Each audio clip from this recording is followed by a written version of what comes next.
ના બેન, તમે ચિંતા ન કરો.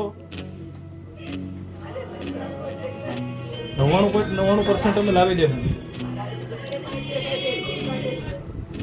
સવારે આજે 8 વાગે સ્કૂલે જવા માટે નીકળી હતી. બધું કમ્પ્લીટ લોક કરીને હું ગઈ હતી અને ઘરે આવીને 8 વાગે રાત્રે જોઉં છું તો મારો મેઇન ગેટનો દરવાજો તૂટેલો હતો, ઉપરની જાળી તૂટેલી હતી, ઘરનો દરવાજો તૂટેલો હતો અને મારી તિજોરી જે હતી એ વેરવિખેર હતી અને લોકરમાંથી મારા અંદાજિત 5 થી 6 લાખના જે ઘરેણાં હતા એ ગાયબ થઈ ગયા છે અને રોકડ રકમ પણ 5 થી 7 હજારની રોકડ રકમ પણ છે નહીં અને બધું વેરવિખેર કરીને ગયા છે. બાકી કોઈ નુકસાન કર્યું નથી.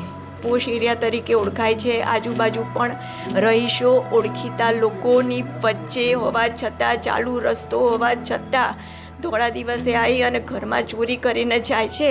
તો આ ઉપર પોલીસે કે સરકારે ધ્યાન લેવું બહુ જરૂરી છે.